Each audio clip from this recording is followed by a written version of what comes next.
감사합니다.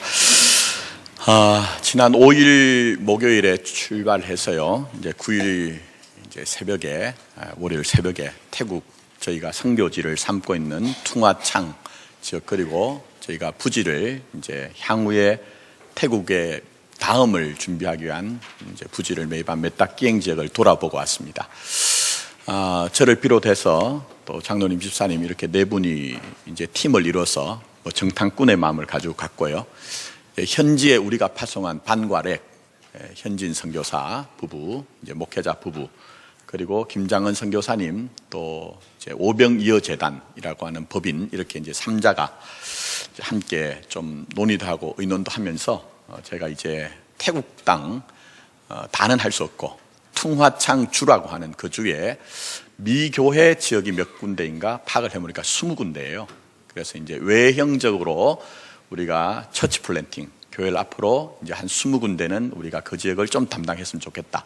그러니까 내용으로는 다음 세대를 위해서 이제 교육과 문화와 복지 쪽으로 가야 되겠다, 이런 어떤 계획을 세웠습니다. 이에 대해서는 전부는 아니고 다음 주 이제 오후 찬양 예배, 열방과 민족을 향해서라는 주제를 가지고 우리가 함께 찬양하고 기도할 때 좀 설명을 드리고 함께 기도하는 시간을 가지도록 하겠습니다. 주일날만 뵙는 분들은 사실은 근 이제 보름 가까이 만에 뵙는데요. 참 보고 싶더라고요. 여러분들 어떤 시인지 모르지만 제가 이제 태국을 다녀와서 저희 애들, 모심 애들 둘한테 야, 아빠가 너희들 보고 싶었다, 너희들 어떠니 하니까 뭐라고 했을까요? 보고 싶었다고요? 남자들은 그렇지 않습니다. 1도 보고 싶지 않았다. 그런 얘기를 하더라고요. 이제 감정과 이런 정서의 차이는 있을지 모르지만 생명의 관계 가운데 우리는 이제 영원히 함께 가야 되는 가족이고 또 동반자입니다. 참 바쁘고 분주한 게 현대인의 삶이에요. 저도 저희 아내가 당신 이렇게 제대로 보는 날이 없다, 월요일 휴무 날도 제가 집에 안 있거든요. 부지런히 이제 함께 공부하고 기도하는 모임을 나가기 때문에 그런 얘기를 합니다. 근데 개인이든지 공동체든지 나라든지 수준이 있는 것 같아요, 수준이. 근데 그 수준을 평가하는 이제 지표는 여러 가지를 얘기합니다. 근데 그 가운데 하나가 이제 가다머를 비롯해서 요즘 아주 대학자들이 얘기하는 것은요, 자기 성찰의 능력이 있느냐 없느냐 하는 것으로 많은 경우에 얘기를 합니다. 자, 예를 들면 2차 대전을 일으켰던 나라들이 있어요. 대표적으로 주요한 나라는 이제 독일과 일본입니다. 근데 이 나라들이 종전 이후에 지금 나타내고 있는 태도는 전혀 다르거든요. 완전히 상반되거든요. 제가 이제 사진을 좀 준비했는데 한번 보시면, 이 사진은요, 인류가 존재하는 이상 제가 볼 때는 가장 거룩하고 숭고하고 아름다운 그림으로 남을 수 있는 사진인 것 같아요. 자, 이 사진이 누구시냐면요, 1970년 12월에 폴란드의 수도인 바르샤바에 어떤 한 남자가 거기에 나타나서 헌화를 마치고 그리고 이제 돌아서려다가 갑자기 무릎을 꿇는 장면이에요. 근데 이 남자가 누구냐? 바로 서독의 그 당시에 총리였던 빌리 브란트였습니다. 이 사람이 그렇게 무릎을 꿇음으로 말미암아 전 세계적인 엄청난 충격과 반향을 일으켰어요. 왜냐하면 그 위령탑이 서 있던 자리는 이제 그 당시에 이제 1943년도 2차 대전 그쯤이죠. 그때 이제 5만 한 6천 명 정도 되는 유대인들이 살던 그 게토, 이제 격리가 된 지역이었습니다. 그런데 나치에 반대하는 유대인들을 이제 독일이 어마어마하게 학살한 자리입니다. 학살한 자리예요. 자, 그런데 2차 대전을 일으켰던 이 전범 국가의 총리가 사과를 하는 건데 사과에 그치는 것이 아니라 무릎을 꿇었다. 이거 굉장히 어려운 일입니다. 굉장히 어려운 일이에요. 그래서 전 세계적인 반향을 일으켰죠. 자, 그리고 전쟁 후에는요, 조사를 해보니까 독일이 그 자기들의 잘못에 대한 피해자에 대한 배상을 얼마를 했느냐? 무려 100조 이상을 했어요. 100조 이상. 여러분 그거 아셨습니까, 여러분? 어마어마하죠. 자, 그리고 독일은 이 나치의 전범들에 대해서요, 집요하게 그 문제를 해결하려고 합니다. 그래서 예를 들면은 아우슈비츠 수용소에서 회계 장부를 관리한 사람, 그 사람을 끝까지 찾아내서 94세의 나이에 추포를 했어요. 그리고 몇 년형을 때렸느냐? 4년형을 때렸어요. 그러니까 얼마나 죄에 대해서 민감한지 몰라요. 자, 그러면 이런 천문학적인 배상액들, 그리고 성력이 없는 그런 어떤 처벌들, 이것으로 과연 그렇게 모자란 일일까요? 근데 이 독일은 그렇지 않습니다. 어느 정도냐 하면요, 중고등학교에 있는 역사 교과서에 아우슈비츠 수용소에 있었던 일을 아주 사실적으로 진실되게 기록합니다. 이 아우슈비츠의 사건을 사상 최대 인간 학살의 장소라고 명확하게 가르쳐요. 그리고 여러분도 자주 보셨겠지만 나치 문양이 있습니다. 하켄크로이츠라고 하는 이제 그런 십자가 문양을 변형한 것인데요, 이걸 사용하는 것을 금지를 해버렸습니다. 그리고 1995년도 헌법재판소에서는요, 나치 범죄를 부인하는 어떤 그런 말을 하거나 표현하면 이것은 형사법으로 처벌을 받도록 했어요. 대단하죠, 여러분? 자, 그 다음에 히틀러의 자서전이 있습니다. 나의 투쟁기라고 저도 읽은 적이 있습니다. 마이 캄프트라고 하는 그 책인데요, 독일에서는 이게 검서였어요. 70년간 검서로 지정이 돼 있다가 이제 저작권이 소멸이 되어서 출판이 가능한데 그냥 출판이 안 됩니다. 전문가들의 이 책에 대한 비판을 각주로 전부 다 달아서 출판하도록 그렇게 했어요. 자, 제가 뭘 말씀드리느냐. 자, 그 다음 장면이 이제 마지막 장면인데, 독일은 정말 꾸준하게 사과를 하고 있어요. 피해자들이 그것을 다 받아들일 때까지 사과를 합니다. 그러니 한 수장이 무릎 꿇은 때로부터 지금까지 그런 일들이 되니까 그 진심을 아는 거예요.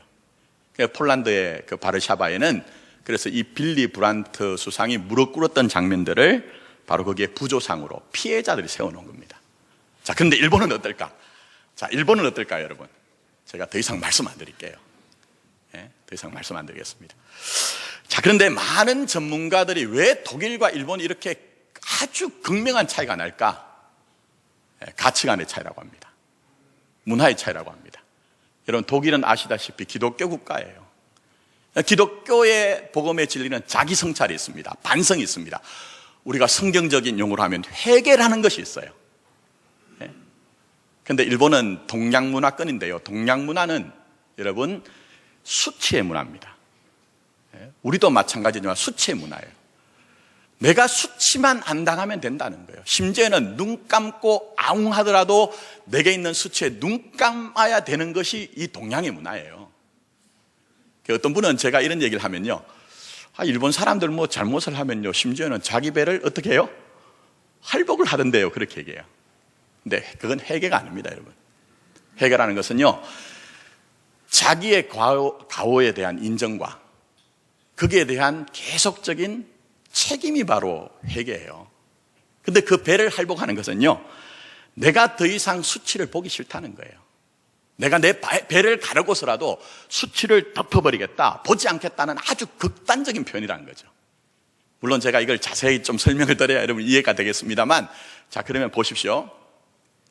정말 우리가 주님을 믿고 따른다고 하는데 우리의 신앙이 뭐냐 하는 거예요, 여러분. 우리 교회가 주님의 몸된 교회라고 우리는 늘 고백을 하는데, 진짜 우리 주님의 몸된 교회로서 우리 교회가 갖춰 나가야 되는 것 중에 정말 중요한 것이 무엇인가 하는 것입니다. 자, 오늘 본문의 말씀은 여호수아를 필두로 해가지고 이제 하나님의 은혜로 강성한 여리고성을 하나님의 은혜로 이제 무너뜨립니다. 감격에 벅찼겠죠. 그 다음에 등장하는 것이 이 여리고성과는 비교가 안 되는 아주 작은 아이성이라는 성이 등장합니다. 그래서 또 정탐꾼을 보냅니다. 정탐꾼을 보냈더니 그들이 현실적인 것을 보고합니다. 그 성은 여리고성과 비교할 수 없을 정도로 아주 작은 성이기 때문에 뭐 대군을 보낼 필요가 없을 것 같습니다. 한 3,000명 정도의 군사를 보내면 될 것 같습니다 해서 3,000명을 올려 보냈는데, 여러분 결과가 어떨까요? 그들이 기대하던 일이 일어나지 않습니다. 완전히 대패를 해버립니다. 그런데 중요한 것은 이것입니다. 그 문제가 생겼을 때에 분석하고 판단하는 것으로 멈추지 않습니다. 그들이 가장 먼저 한 것은 우리가 하나님 앞에 어떤 잘못이 있는가 하는 것들을 깨닫기 위해서 하나님의 법궤 앞으로 여호수아 장로들이 나가서 하나님 앞에 기도를 합니다. 간구를 합니다, 여러분. 교회가 뭘까요? 성도가 뭘까요? 그 가운데 하나는 우리가 생각하는 방식이나 택하는, 결정하는 어떤 방식이 다르다는 거예요.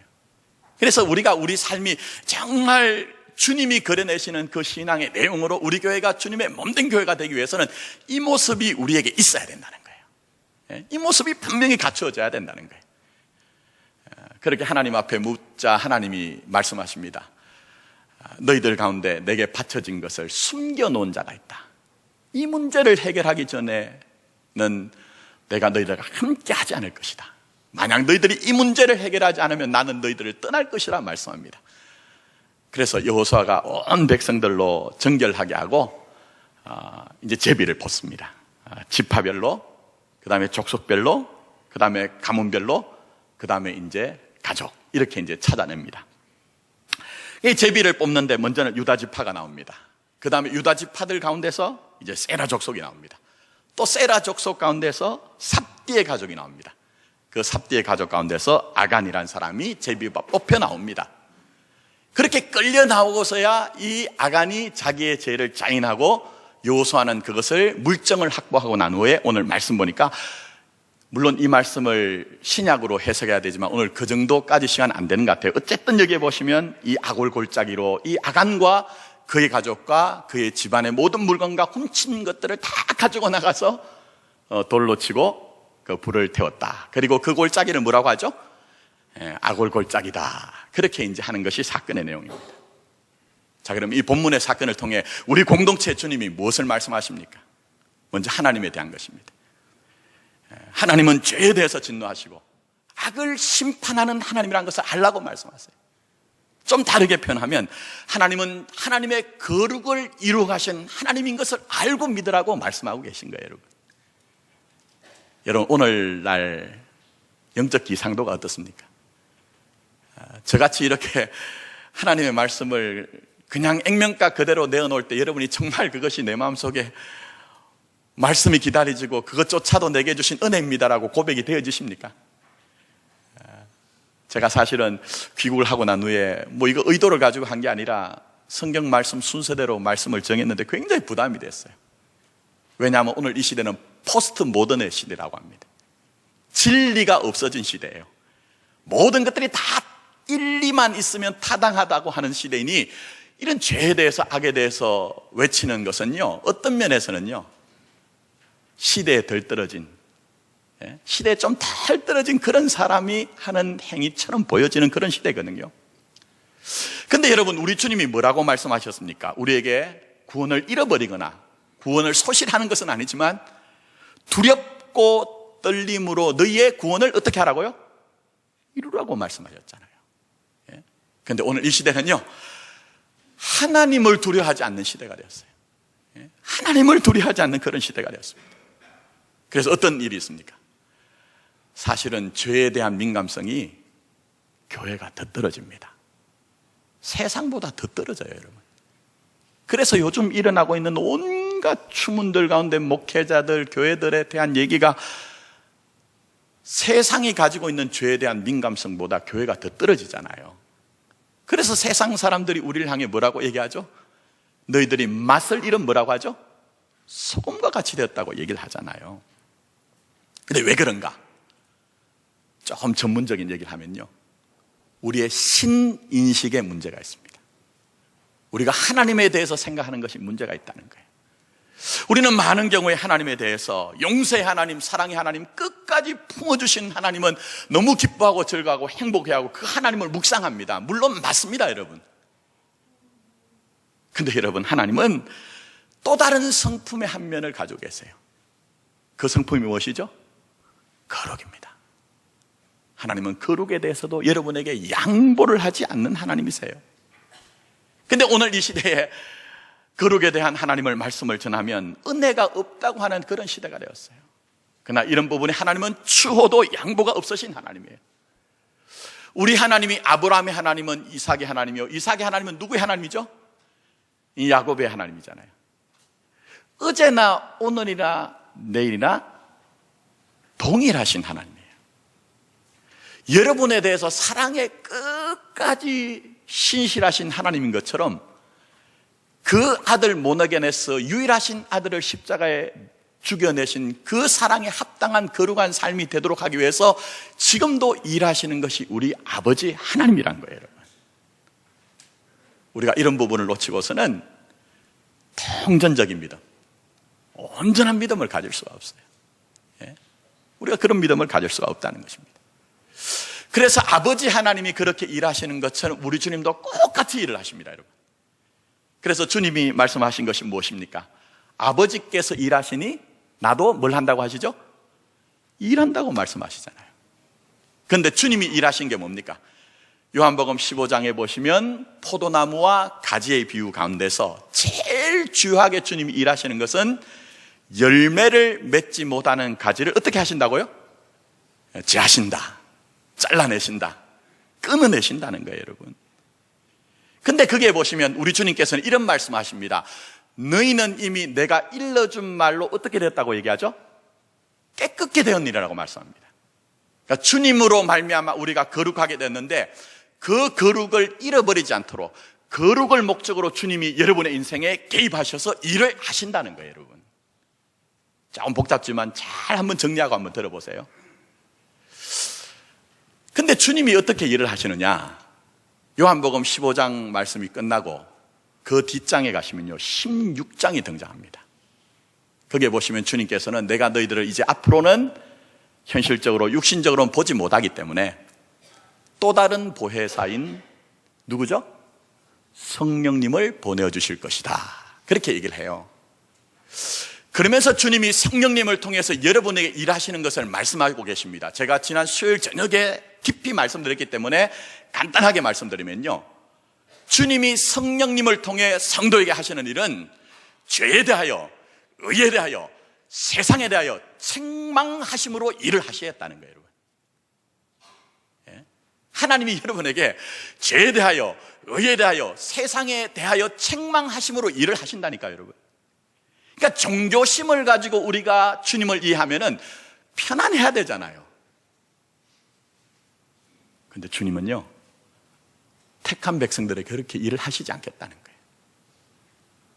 오히려 간섭하시고 좀 나를 놓아두시면 좋겠는데 책망하시면서 죄에 대하여, 의에 대하여, 내가 붙들고 있던 세상에 대하여 좀 아프고 힘들더라도 그것을 끊어내면서까지 진짜 열매를 여러분의 인생에 남겨놓겠다는 거예요. 이런 그 진짜 열매가 무엇입니까? 요한복음 15장에 보면 사랑이래요, 여러분. 근데 그 사랑은 여러분이 이해하고 있는 그 사랑과 다릅니다, 여러분.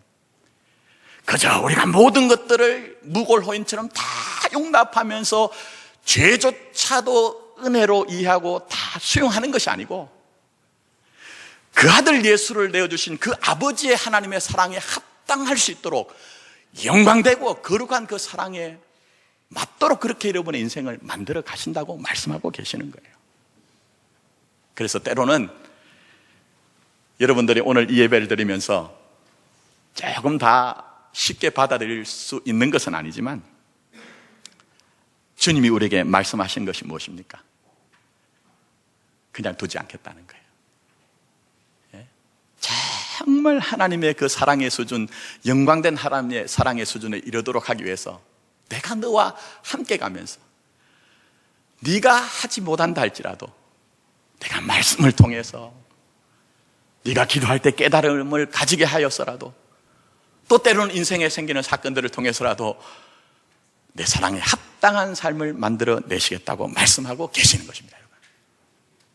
저는 오늘 이 예배를 드리시는 저와 여러분들이 은혜에 합당한 믿음이 무엇인가를 잘 한번 숙고하시고, 우리 하나님이 우리에게 잘라내고서라도 거룩한 하나님의 사랑에 합당한 인생을 만드신다는 것을 알고 이것을 믿음으로 받아들임으로 말미암아 이 아골골짜기가 소망의 문으로, 호세아서 2장 15절의 말씀처럼 그 희망의 문으로 바뀌어지는 여러분의 삶이 되기를 예수님의 이름으로 축복합니다. 자, 더 나가서 하나님이 우리에게 말씀하신 것이 있습니다. 하나님은 우리에게 너희가 너희 인생이 나의 것이다, 나의 소유라는 것을 인식하라, 너희 인생의 모든 것이 내 것이라는 것을 믿으라고 우리에게 말씀하고 계세요, 여러분. 자, 오늘 말씀을 보시면요, 여러분들이 그냥 보시면 아간이 도적질해서 죽었구나 이런 생각을 하실 수가 있습니다. 그런데 하나님이 죄를 보시는 방식은 그런 방식이 아닙니다. 물론 탐욕으로 말미암아 도적질한 것도 죄예요. 그런데 여러분, 도적질에 대한 것은요, 출애굽기 22장을 보면 예를 들면요, 그게 뭐라고 죄를 다루냐 하면요, 만약 어떤 사람이 소나 양을 도둑질하거나 그것을 판 경우에 소는 5배를 배상하도록 되어 있습니다. 자, 그러면 양은 몇 배를 배상할까요? 양은 4배입니다. 4배를 배상하도록 했어요. 그러니까 도적질의 문제는 배상의 문제이지 사람을 사형에 처할 문제가 아니거든요. 근데 지금 도적질을 했다고 해서 하나님이 아주 가혹하게 이 아간의 문제를 다루고 있단 말입니다. 그럼 뭔가 다른 것이 있다는 거예요. 뭔가 다른 게 있다는 거예요. 왜 그럴까요, 여러분? 그것은 하나님이 이스라엘을 보는 관점의 문제입니다. 하나님이 교회와 여러분을 보는 관점이 중요하다는 거예요. 과연 그게 뭘까요, 여러분?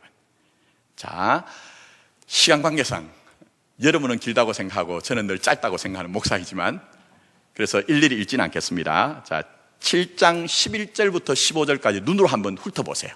성경을 한번 훑어보십시오. 한번 썩 하고 보시면은 여러분의 눈에, 시각에 어떤 단어가 눈에 들어오세요? 어떤 게 들어오세요? 반응이 없지만 제가 답을 드릴게요. 여기 가장 중요한 단어는요, 받쳐졌다는 단어예요. 받쳐졌다. 헬렘이라는 단어입니다. 그러니까 무슨 얘기냐면요, 지금 이스라엘이라는 존재를 너희는 너희의 것이 아니라 누구의 것이라고요? 하나님의 것이라는 거예요. 너희는 내 것이 되고 너희는 내 소유가 되고 너희는 내 산업이 되고 내 분깃이라는 거예요. 너희 인생은 숨겨질 수가 없다는 거예요, 여러분. 그래서 오늘 여기에 보시면은 받쳐졌다는 단어와 대조가 되는 것이 숨겨졌다는 단어예요, 여러분. 그러니까 하나님의 것으로 하나님의 소유로 살아가야 되는 이스라엘이 지금 그것을 망가하고 그것이 희미해졌다는 거예요. 그래서 하나님이 이것에 대해서 아주 심각하고 중대하게 지금 이 문제를 다루고 계시는 거예요. 여러분, 이 믿음이 얼마나 소중한지요? 성경을 한번 잘 보세요, 여러분. 이 믿음 하나 있으면 좀 부족해도 좀 모자라도 하나님이 기뻐하세요. 예? 이 믿음이 있으면 하나님이 정말 기뻐하신다니까요, 여러분. 그래서 여러분들 잘 아시는 다윗 같은 경우에 어떤 믿음을 가지고 있습니까? 그는 하나님 앞에서 하나님, 내가 기름 부음 받아서 왕으로 이렇게 내가 이 자리에 앉아 있지만 진짜 왕은 누구시라고요? 하나님이란 믿음을 가지고 있잖아요. 하나님, 내가 당신의 것이기 때문에 당신이 나에게 말씀하시는 대로 이 나라도 당신의 것이기 때문에 당신의 뜻대로 통치하길 원합니다, 다스리길 원합니다 하는 그 믿음을 가지고 있을 때 주님이 정말 기뻐하세요. 다윗 완전한 사람 아니거든요. 얼마나 결정적인 잘못을 범했습니까? 근데 하나님이 뭐라고 하십니까? 다윗을 내 마음에 어떤 자라고 얘기하죠? 합한 자라고 얘기하잖아요. 합한 자. 예? 저는 우리 교회가 정말 하나님의 것, 하나님의 소유란 이 믿음이 회복되어서 우리 교회가 주님의 마음에 합한 교회가 되었으면 좋겠어요. 오늘 예배드린 여러분들이 다른 것들이 다 물론 중요하겠지만 정말 여러분의 속사람 속에 주님, 내 인생 주님의 것입니다, 주님의 소유입니다는 이 믿음이 회복되어서 주님이 보실 때에 내 마음에 합한 인생이구나 하는 주님의 칭찬이 있었으면 좋겠다는 것입니다. 그런데 이 믿음이 희미해지자 어떤 일이 생깁니까? 나중에 솔로몬이 죽고 난 이후에 나라가 나뉘어집니다. 북쪽 이스라엘은 아수르의 멸망을 당하고 남쪽 유다는 바벨론에서 패망을 당합니다. 그러므로 하나님의 소유, 하나님의 것이란 것은요, 단순히 윤리의 문제가 아니라는 거예요. 성도인 여러분의 삶 가운데 가장 핵심적이고 중심적이고 삶의 고갱이같이 흩어져서도 안 되는 것이고 잃어버려서도 안 되는 것이고 망각해서도 안 되는 것이고 가장 중요한 것이라는 거예요.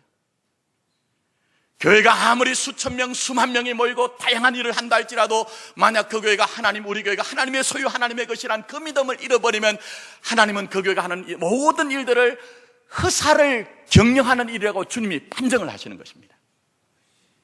그러나 우리 인생이 손바닥 넓을 만큼 되지 않고 우리 교회가 뭐 이 모양 저 모양의 여러 가지 일들이 있기도 하고 많은 일을 하지 못한다 할지라도 우리의 심중에 우리의 영혼에 주님 우리는 당신의 것입니다, 주님의 소유입니다 하는 믿음이 있으면 주님이 기뻐하는 교회, 주님이 기뻐하는 여러분의 인생이 된다는 것입니다. 저는 이 믿음 회복했으면 좋겠어요.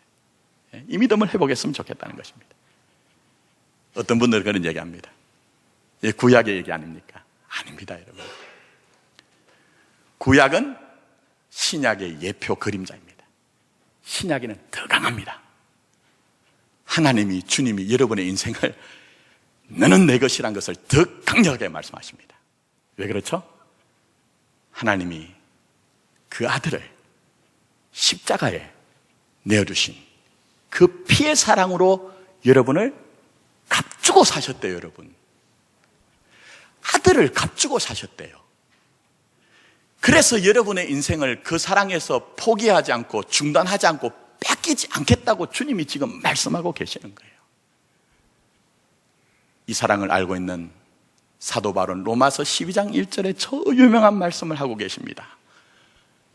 그러므로 형제들아, 내가 하나님의 모든 자비하심으로 너희를 권하노니 너희 몸을 하나님이 기뻐하시는 거룩한 산 제물로 드리라. 이는 너희의 드릴 영적 예배니라 말씀하고 있는 거예요. 이 문제 해결해야 됩니다. 우리 교회가 해결하고 오늘 예배드린 여러분이 이것을 해결해야 됩니다. 그저 내 인생을, 내 꿈을 쫓아서, 내 희망을 쫓아서 살아간다고 그렇게 생각하지 말자는 거예요. 내 자녀들, 내가 경영하고 있는 직장, 산업, 이거 그냥 내 것으로 그냥 산다고 생각하지 말고 주님과의 관계 속에서 주님의 소유된 자로 내가 주님 것으로 살고 싶다는 그 청지기 의식을 가지자는 거예요, 여러분. 그때 어떤 일이 있을까요? 바로 아골골짜기가 뭐로 바뀐다고요? 소망의 문으로 바뀌어지기 시작하는 것입니다. 저는 이 믿음을 회복하는 여러분이 되고 교회가 되기를 예수님의 이름으로 축복합니다. 마지막으로 결론을 지으면서 영상을 하나 볼게요. 제가 보니까 TVN에 어쩌다 어른, 우리 다 어쩌다 어른 됐잖아요.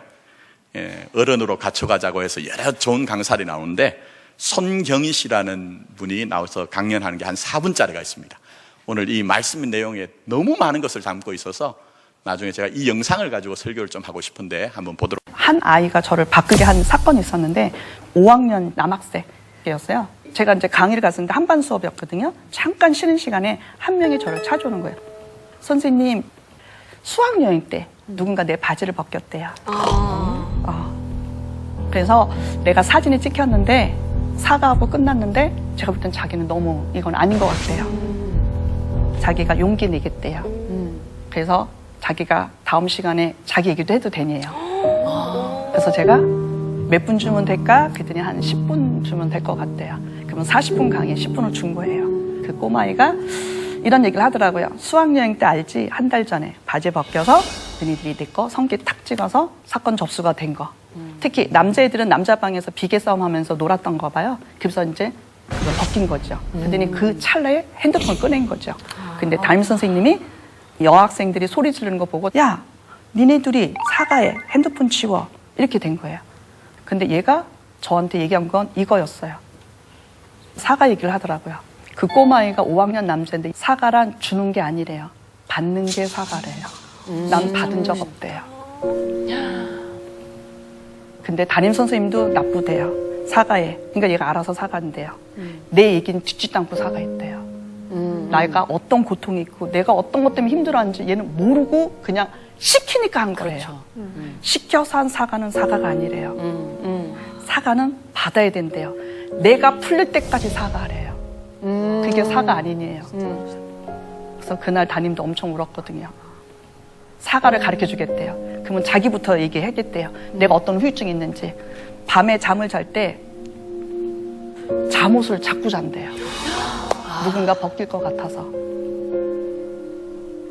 이게 나한테 후유증이래요. 팔이 아파 죽겠대, 밤마다. 그리고 난 너네들이 싫대요. 그러니까 애들이 갑자기 그럴 거라고 생각 못 했던 거예요. 그냥 장난으로 바지 하나 벗긴 건데. 그것 때문에 지금까지 한 달 동안 힘들어해?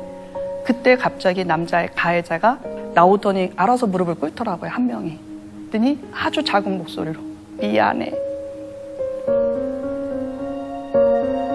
그랬더니 이 애가 그러더라고요. 니네들 전부 다 가해자래요. 그 자리에 있었던 모든 남자 다 가해자래요. 한 방에 있었던. 왜? 박수 쳤거든. 야야 뭐라 야 찍어 야 걔 다리 좀 잡아봐. 야 도망 못 가 문 잠궈. 니네들도 왜 나한테 사과 안 하니에요? 니네들도 사과하래요. 그랬더니 애들이 미안해.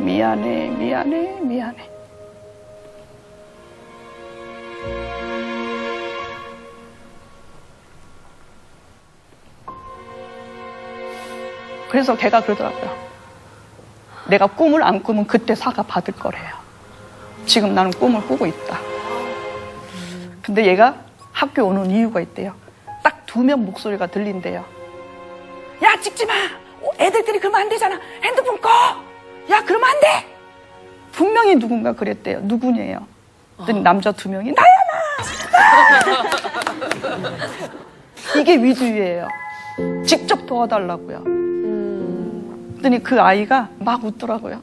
니네들 때문에 내가 죽지 않는 거래요. 그래서 이런 말을 하더라고요.